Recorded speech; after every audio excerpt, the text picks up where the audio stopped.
Hey there, it's Koshade. We got another game from the 2022 and now 2023 tournament. Uh, we'll be having more tournaments in 2023, but this is it's kind of bled over, okay? I'm Koshade, and today we have a game between SirJasonCrage and Farkas, two veteran players of this game. I think I've casted their matchups before, and hoping to bring some really good games here. Um, Farkas, of course, I've seen him play a lot of Beastmaster before, usually a Nature Mage. And Jason, I've typically seen run Paladin or a Warlock of some sort. This is still the group stage, so these games may not be the decider if you move on or not, but they are important to win, of course, nonetheless. So let's see. So we have in the top left Farkas spawning in as the Anvil Throne Warlord. And the bottom right, we have the Arraxian Crown, the classic staple when I see a JasonCrage game. Not looking to take any risks with this game, I suppose, by playing his Arraxian. Curious to see what we see out of Farkas. And of course, if you are new to the latest playtesting rules that are coming out um, later this year, we of course have these mages up to 10 channel, which is probably the only change that these mages have received. And so yeah, it's sort of we're gonna see what that extra bump is gonna do in this game when they sort of verse each other. Of course, if you've watched our other tournaments, they've already done this for years now, so it shouldn't be any big deal to see that sort of change. See, July is joining the crowd is joining to watch this game. So typically, what you see here is you see an aggressive warlock going into a defensive warlord, mainly because you don't see a lot of pentagrams come out. Mana flower, very common. Mana flower or crystal. A lot of people typically do mana flower because you're looking for Meridia's blessing counter by just trying to get it as close as possible. Of course, it does make it a little bit more squishy if you don't one shot it. That mana crystal, but it's sort of an interesting trade off to see if you want a flower or a crystal. That being said, most people don't attack either of them, so it's usually not a big deal. We're going to see Farkas stay in the zone, again, playing the defensive sort of thing. Defensive Mana Flower. Both going up channeling. Pretty typical economy opening.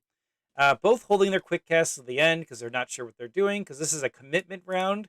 An aggressive Battle Forge, seeing it in the centers of any sort of thing. 3 zones away from the far corner. That's going to be a sign that Jason is looking to be aggressive. So we're seeing him sort of, as a fencing term, extend your arm out to try and get the hit. That sort of thing. And Farkas, of course, going to use that quick cast. And we're going to see Ballista. No. Yeah, Battle Forge. Okay. Both of them going. I was like, if that was a Ballista, I'd be like, what? What a read. No. So both go in Battle Forge. Pretty normal. So you usually want to go Mana Flower Battle Forge when you're not sure what your opponent's going to do and you're not committing to mass creatures. Typically, it lets you have a broad range of equipment, which lets you choose: do I want to go defensive right now, offensive right now? It customizes your mage really nicely. A lot of people just cast leather out of it. But I think honestly, some of the big advantages are things like wands or what other hand equipment, notably your armor chest pieces. A lot of people just run Dragon Scale because fire spells are some of the best typing in the game. Um, even if it's out of school for you. And it looks like, yeah, both of them choose to bind their Battle Forge first. I think it's probably both going to be leather. I mean, out of Jason, we might see some sort of Ring of Curses thing, some sort of economy play. And I guess out of Farkas, too. We're probably going to see them both cast some sort of creature play. I'm guessing Farkas will see creature play this round. Jason might move up and cast a creature next round. We'll see. My guess is, though, Ring of Curses and either the ring for the Warlord or the Commander's Cape. That's my guess.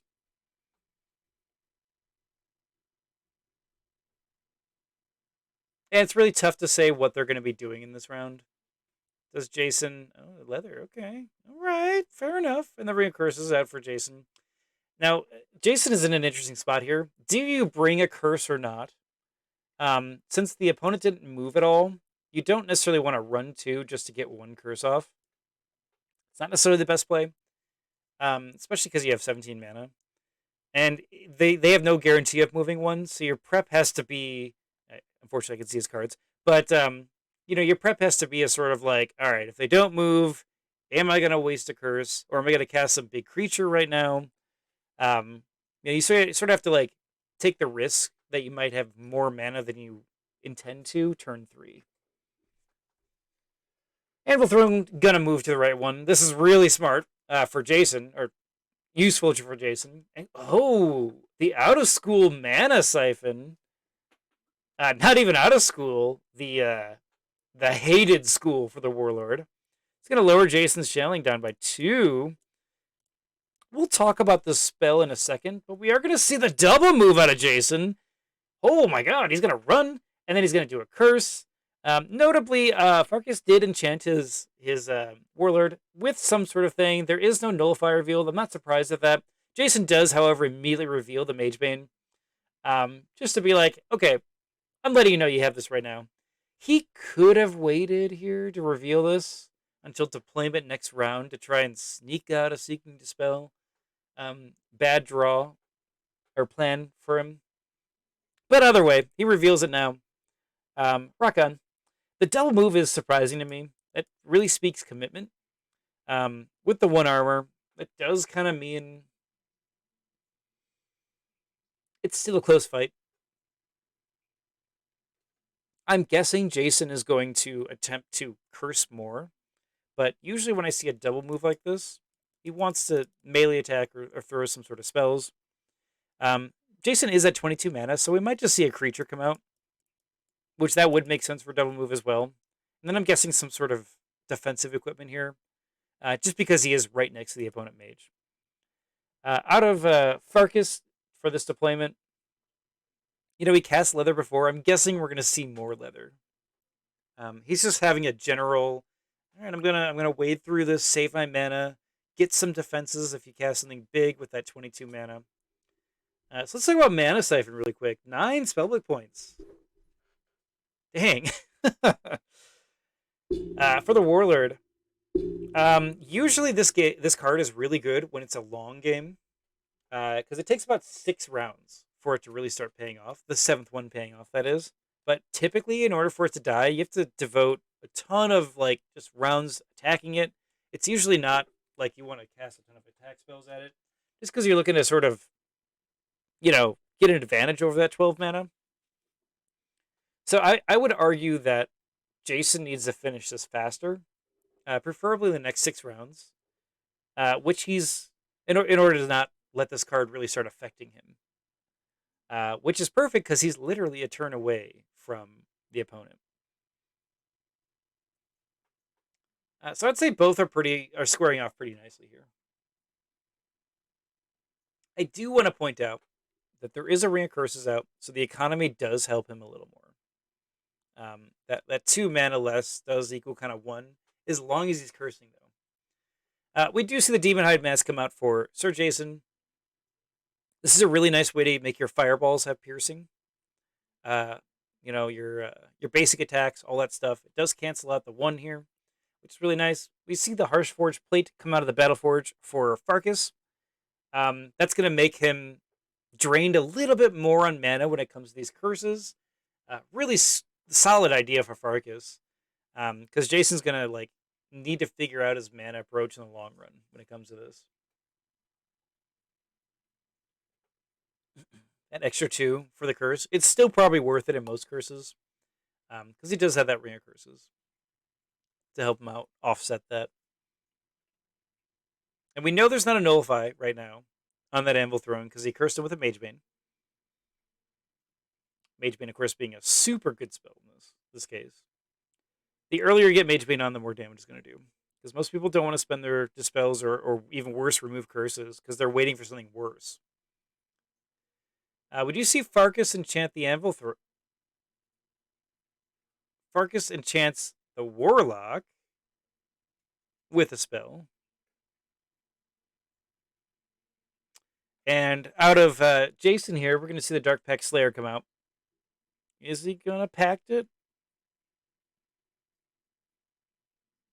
Looks like no. Okay. Just a normal one. I think that's a pretty good move. Dark Pact Slayer is probably one of my favorite creatures that Warlock can use. I mean, besides Fire Elemental, of course. Just because it has a really solid base of survivability with good damage of 4 dice piercing too. Farkas, by the way, did put the armor +1 rune on here. It's going to make it more expensive to crumble or dissolve. Pretty smart choice here. It's going to be another round. Interesting that he cursed the Warlock. I wonder what that is.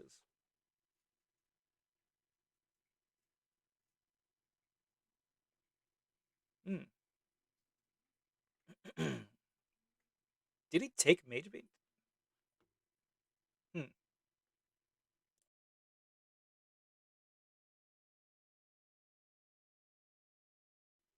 Pardon me there. Just had to drink a little tea. Okay, so we're going to actually go to 2 times here, just while they plan. Farkas pays 2 mana. Enchants the Warlock. Did not take Magebane. Shame. Shame. Oh well, doesn't matter. We'll have to wait and see.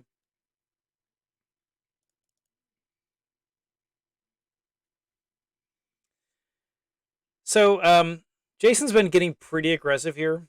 Not having any armor on. That is a little dangerous. Wall Thorns, again, being super dangerous in a lot of cases. We're going to see more aggro come out of Fire Shaper Ring. Getting ready to just dish on the damage. I hear fireballs going off right now. Piercing 1 fireballs, +1. Because of the ring. Leather gloves coming out. And of course, the more armor, the scarier. He's up to, what is this? 3, 4, 5 right now. 5 armor. Pretty scary.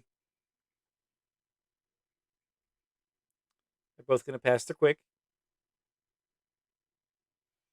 Okay, we're going to see a Dark Pact Slayer. I mean, it's worth it to hit something just because you might as well, instead of running over, take that 1 hit, take another hit as you go along. He's going to get 3 damage through that piercing 2. Does matter here. I'm sorry. Yes, it does. It matters for 1 damage. Putting it at half health, and sometimes you get lucky and just kill it in that 1 shot. I'm curious if he's going to commit more to this, or if he's using this as a passing through action.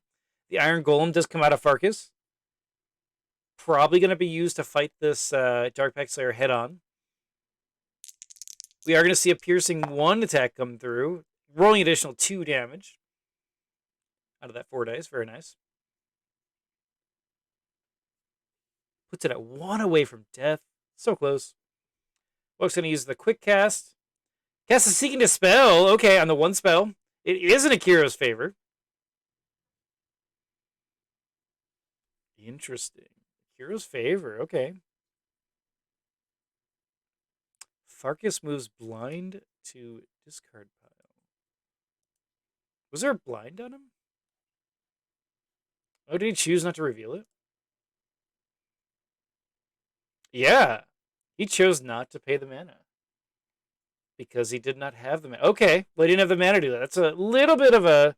I wonder if that was a mistake or if the Iron Golem was just like I'm just going to do this,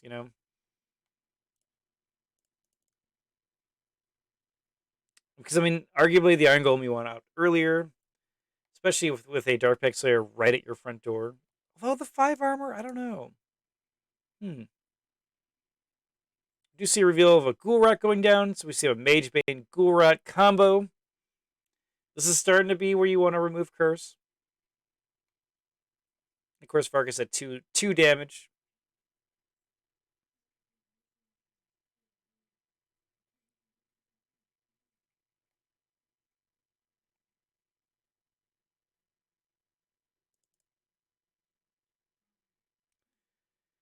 And we are in the planning phase. So this is a kind of a standoff here. I would argue the Iron Golem is going to absolutely wreck this Dark Pack Slayer. I could see some sort of, like lightning. Hopefully not. Hopefully it didn't take flame, but probably lightning strike on this Iron Golem. On average, you're going to deal 4 damage, so you could take it out pretty fast. What am I saying? Battle lightning strike. Probably a Battle Fury. I could see going down because it's probably going to take about, what is that, 3-4 hits somewhere around there, just to kill that Dark Pack Slayer. Whereas in reverse, it's going to take forever. All right, so Jason is going to plant a card down here. He's at 10 mana. Again, that mana Siphon's been around for 3 turns now.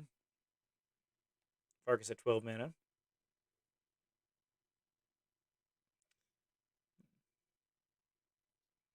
Now, is he going to cast more armor here? I would guess we're going to see a weapon because we're right here from attacking. Like some sort of weapon, like I don't know, like a sword or something like that would make sense here. He does have the precision rune, so you could see some other things. Not that one. Yeah, rune of precision. Now to Jason, the equipment's interesting. Now would be the time to get armor. He only has 10 mana, so if he's looking to get into melee, he's basically looking at a 4-die piercing 1 attack. Versus, I guess if he got the whip out, he would have a 5-die piercing 1 attack, which is substantially better.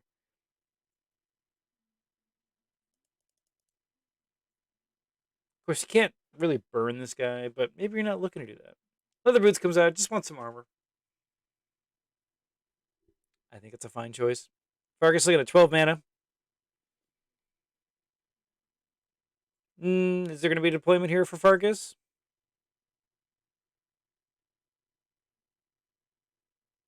Will Farkas deploy? Helmet Command. Ooh. Battle Fury or Charge? Probably one of those two. I prefer Charge on my Helmet Command. That lets you basically it's a mage one, basically. That lets this Iron Golem always be in a spot. That being said, Lesser Teleport is pretty good. So, Warlock immediately enchants this Iron Golem. Agony, probably, is my guess. It's a pretty common spell you have. And Warlock's going to just finish off this Battleforge. Gets the 5 damage. Putting it at 10. That Battleforge guy is hurting. Gets discarded. No more equipment as a free action. And a little bit of economy.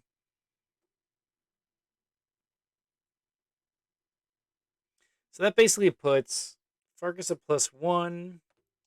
Whereas Jason's at even. And then theoretically, if you curse every round, that puts you at a +1 for Jason. Seeking a spell. It is an agony that was on the Iron Golem, so gonna be rolling all 6 dice there.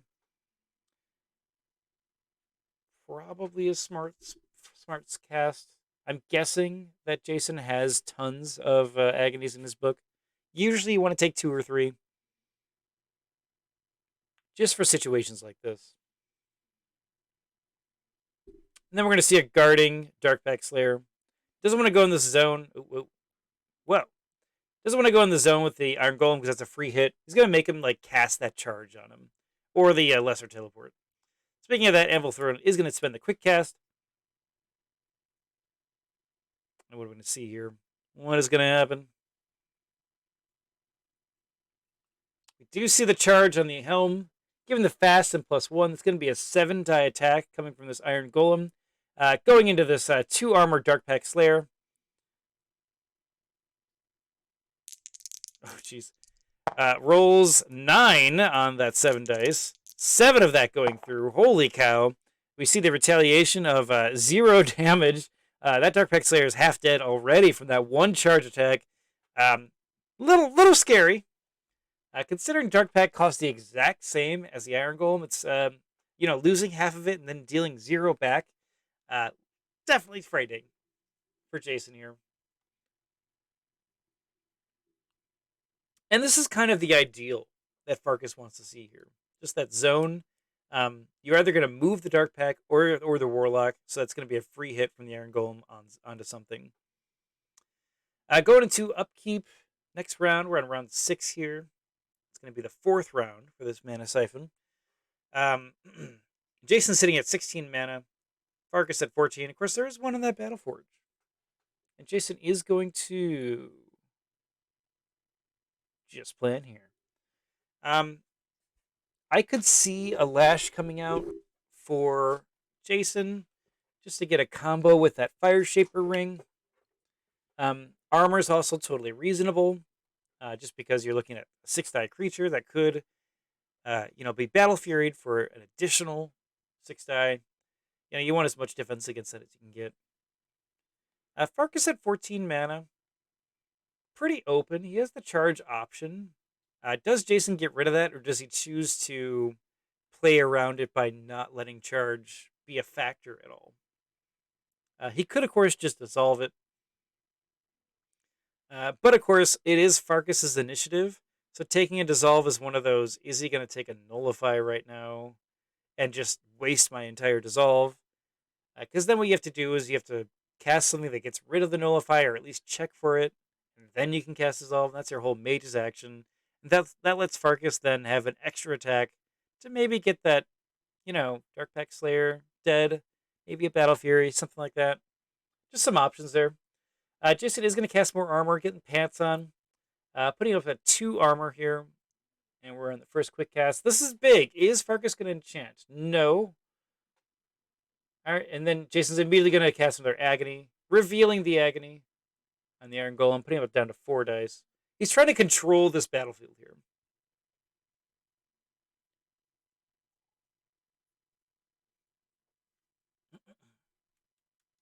Definitely trying to control this. 4 die when you have 2 armor is much more reasonable than a 6 die. He is going to get 2 damage with that Iron Golem onto the Dark Pack Slayer. Again, expected damage there. Nothing crazy. He does need this Dark Pack Slayer to start doing something to survive, though. He's just going to move over to the left. 4 die, piercing 2. He rolls 6.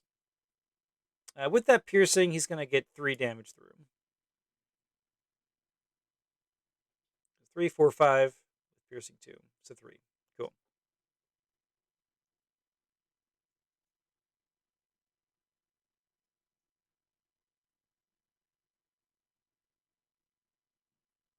He is going to remove Curse. This is always an interesting time to do this. Do you wait longer or not? Ghoul Rot and Magebane getting discarded. It's really nice. Remove Curse is really nice because you get the action advantage.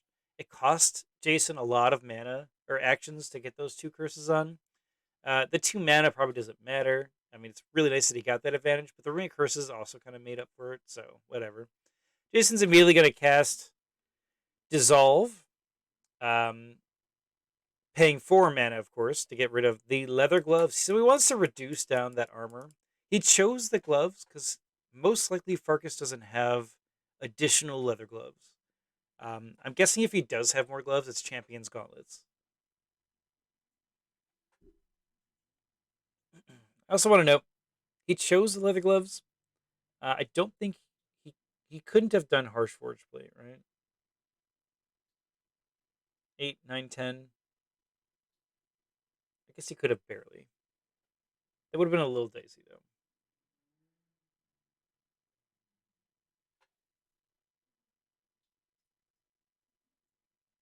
No, I guess it would have been additional 2. So yeah, it would have been 14 or 12 to dissolve this. So yeah, he probably didn't have it then. Damn, that's crazy actually. I wonder if he chose also the Helm of Command. Or I wonder if Jason thought about Helm of Command at all when it came to this dissolve. Mainly now because that charge 1, that 5 die could. I mean, it's probably not going to, but it could kill the Dark Pack. So not dissolving that gives a weird thing. All right, we're going to the next round. We do see the Lash come out. Again, I've been saying this for a while, but I mean, going up to 2 armor did make sense. And the Lash coming out is a, all right, I'm ready to get super offensive here. It's going to go up to a 6 die Lash with piercing 1. And we see the Flame Strike. From the Dark Pact Slayer, rolling 4 dice, piercing 2. We see 3 damage go through. It is going to be a 12, so that is a burn as well. Or 2 burns, I'm sorry. Oh no, he's the Anvil Throne. So he can't be burned twice. Aha! Notably, this toughness -2 is an innate thing, bringing this down to a 10. So 2 burn is not possible. Very nice play there. Surging Wave goes down. He's going to attempt to knock him out. Well, apparently he's going to get 13 damage and a slam. He does roll a push. I'm guessing it's going to be a wall push. And the wall bash should kill him. It does. Damn. Very nice. Very nicely. Dark Pact Slayer is a really scary guy, and that was a really nice play from Farkas to sort of just counter it a little bit. Farkas at 15 damage out of 34. Warlock is going to go in with that Hellfire Lash, rolling 6 dice, getting 3 crit. And with that -2, it puts it down to 1 burn. 2 burns on that Anvil Throne now. Super scary. And 18 damage out of 34. I also want to know that there is an enchantment from the Anvil Throne on him. And he's going to enchant himself again, getting 2 defensive enchantments. I'm guessing one of those is Regrowth, and the other one's probably something like Rhino Hide, or as people like to do, the Brace Yourself, things like that. It is a little weird going to the next round. So it's a little weird for Jason to plan around that, actually. Regrowth getting revealed for Farkas. So Regrowth, Regenerate in general, once you start taking around 5 or 6 damage, you want Regenerate. Because the longer it takes effect, the better it is for your mage, things like that. I would argue this is a little bit late of a regrowth for Farkas. That being said, it's better safe than sorry. And to be honest, like there wasn't really any good time you could have cast it before then. So it's always a little tough to try to bring out, but really like getting it earlier and earlier is you really just want to do it. I would be curious on his thinking on if he thought he could place it earlier or not. You know, he may not have expected to go up this much damage in the round, just suddenly. But because you know he had the flame strike with the lash dealing some good damage there. You know, I take it back. It was probably the appropriate time to get regen 2. He didn't expect to get that much damage, I think. One of the burns does go away during upkeep, and the other one does 2 damage. 1 damage. Bam. Little unfortunate there that he doesn't get both, but that's how burns are. Okay, so Jason is out of range of his Battleforge, so this planning here... Oh. Okay. Well, I take that back. This planning here is perfect for Jason.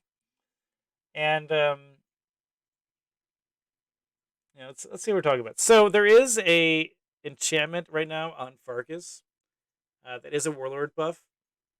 A hidden one. So, as Jason, you're thinking when the Regenerate comes out, Poison Blood usually is what you want, or a Ghoul Rat. Notably, there isn't this enchantment, so you know, do you try to feel it out with a Poison Blood at first, or do you try to like do something else to see if you can get this Nullify out? You know, you just need to test it. Okay, so Jason is gonna deploy a Eye of Bale onto Farkas. Farkas needs to cast some demon creatures, otherwise he's gonna take a damage around. Very nice play here. We see the heal out of Farkas. Heal roll of 8 dice, getting 7. Little under, unfortunate. That puts Farkas at 10 out of 34. Solid. Farkas is really just trying to mitigate that damage. He has great defense up. That being said, right away, Jason's going to say, all right, I'm enchanting you with this. Does that Nullify go off? Let's find out. It doesn't. We might see another enchantment come out. See if it was testing or not. Oh, but immediately Farkas enchants himself again. Super scary. And if Jason chooses to enchant again on the Warlord, it's a little risky. He is going to test it again. No Nullify gets revealed. He gets both through. This is one glowing orb of a Warlord right now. By the way, he has to pay 4 mana per thing.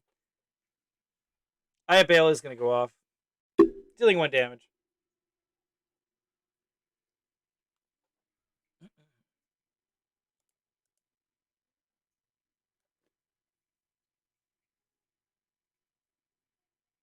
And we're going to the next round.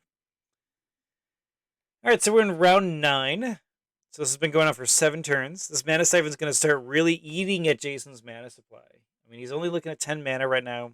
He spent so much because of the Harshforge plate, whereas Farkas here is mitigating that damage. We see the poison blood get revealed, stopping that regenerate. The burn, that one burn, dealing 2 more damage. Oh my goodness, dealing 3 total, putting Farkas up at 13.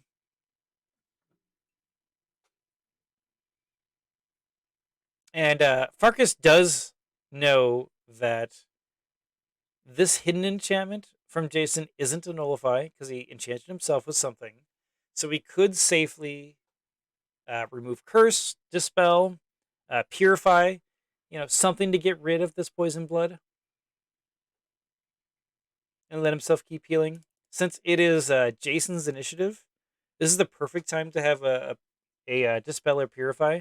You wait till the end quick cast, and then you wait till he's done with his quick, and then you cast the Purify and the Poison Blood. That allows you to immediately get that regen 2 going.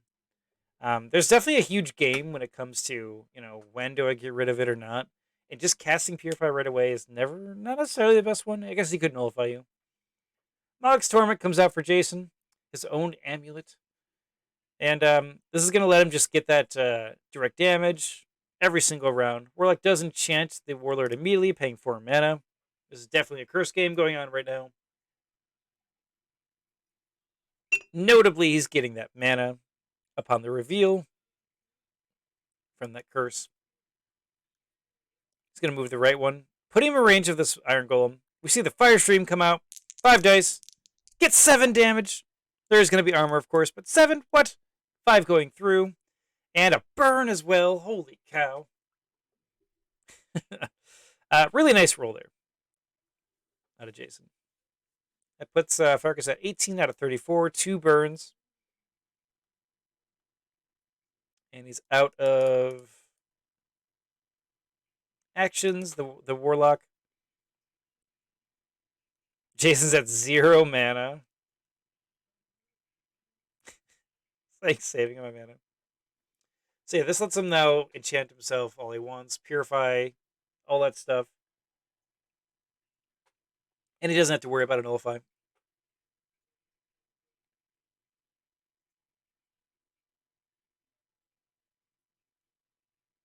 Alright, we're going to see a charge here. Bear Strength gets revealed. He's going down. Oh, the Chains of Agony! I love the reveal. It costs 0 to reveal, dealing 1 damage to Farkas. That Ring of Curses! I love it. I love that play. Chains of Agony being a really good spell. Again, the earlier you cast this, the better, but it being 3 mana is so cheap. That being said, Anvil Throne is going to go in for 5 dice. Because of Bear Strength plus 2. Dealing 1 damage. 2 armor really making a factor there. And we're going to see the Ballista go down. Hits everything he wants it to. Beautiful placement. And the Golem's going to come down and trudge his way down and chill out.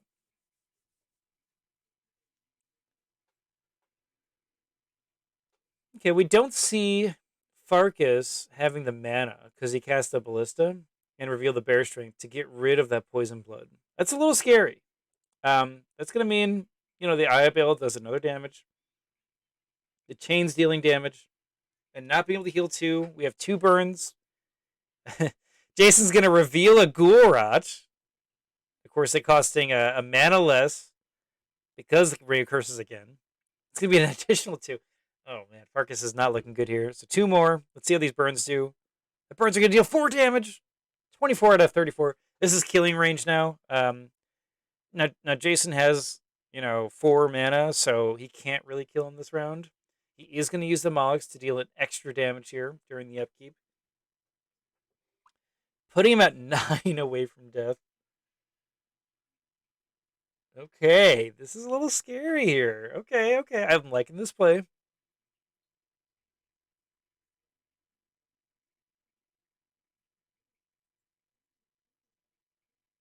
Farkas is focused on his book. Doesn't want to look at that damage. It's too much. I'm sure he'll get to it eventually. It's targeted for a reason. Still this unrevealed enchantment. Interesting. Guessing? I'm still guessing it's going to be a brace yourself.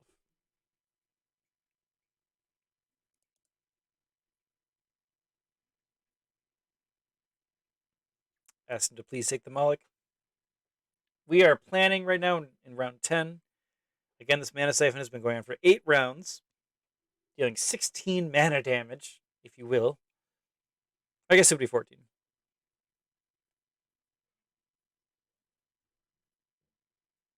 And we see Jason does bind a card to this Battleforge. I don't know what that's going to be. It seems like a bluff, if you ask me.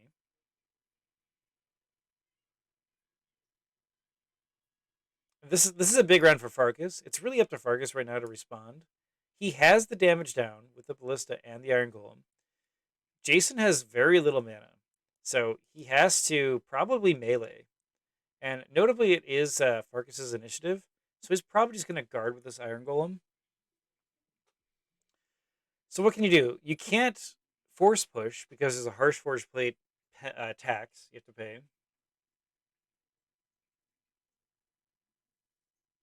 You could teleport. No, that'd be 5 mana. Huh.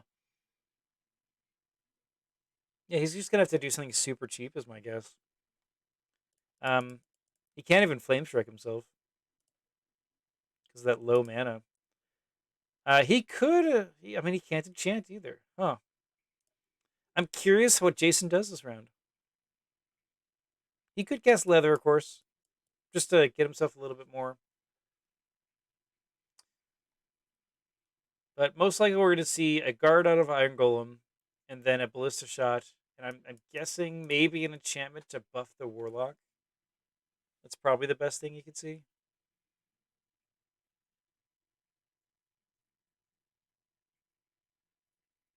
Yeah, yeah. Guard, shoot, and then Warlord just mitigates damage the best way it can. Yeah, I mean, Farkas is taking his time for a reason. This is a tense moment to plan for. I would suggest in this sort of case let's see, you're at 12 mana. What would I do? 2, 6, 8, 13? Can't get rid of that both. Damn, that's rough. Probably just get rid of Poison Blood then. The Force Push out of Jason, very nice. Or I'm sorry, the Ballista Teleport. That was a nice play. It lets him not take a Ballista shot.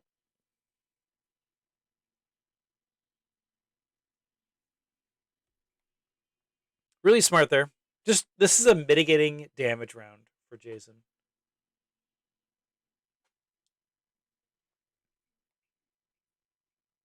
Okay. Let's see what Farkas does.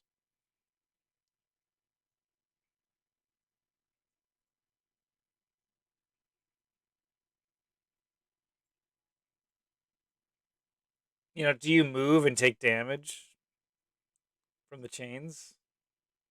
Oh, he's just gonna boulder. 7 dice. 11 damage getting rolled, 9 damage going through. Holy cow, that boulder. These rolls have been insane today. Does he still have chains on? What happened to your chains, dude? Oh. It looks like Jason's just going to melee that Ballista. Really smart shot there. You know, I'm surprised Farkas didn't actually shoot the Ballista or the Flower. Ballista probably being the best shot there. And the Iron Golem's going to move over one and chill. Is it under here? Yeah, it's under here. There it is. Another rock going down. 5 dice. Getting 7 damage. 5 going through. Holy cow. Jeez. Those Farkas has had some really good rolls here. Holy cow. Jason's going to be up at 15 damage. Farkas going up to 28. That again, that Eye of Bale happening here. This is scary here. So Farkas is going to be up to 31 with Molochs. That leaves 3 life left. And notably, there are 2 burns. This burn might kill him. 3 damage from the burn. That's it. That's game. Malik Storm is going to go off. Here it is. GG. Well played, Jason. Well played. That was a crazy match. I feel like Farkas was just ramping up to start getting that insane damage through, and it's just those burns just really took off and just really did that damage there. Super solid play. I do actually still like this mana siphon. I, it just started paying off, so it's one of those like, how long was it a good play in this game?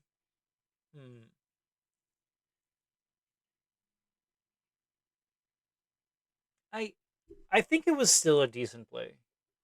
I would argue that having another creature on for that 12 man out, like another Iron Golem or something like that, might have been the better option over Mana Siphon. And instead of moving that over one so that he had to curse him, he had the easy curse, he could have just Iron Golemed again here. And just kind of going over it just to think about it. I mean, obviously the Lash with the Fire Shape Ring, this is a really classic Arraxian Warlock. Done right. I think a lot of people, when they first start playing the game and they choose Arraxian, they go, all right, you get a Battle Forge, you gear up, and you just wail on stuff. But Jason really played this Ring of Curses play super well. Just sort of like always laying down the curses at the right time, getting those burns out.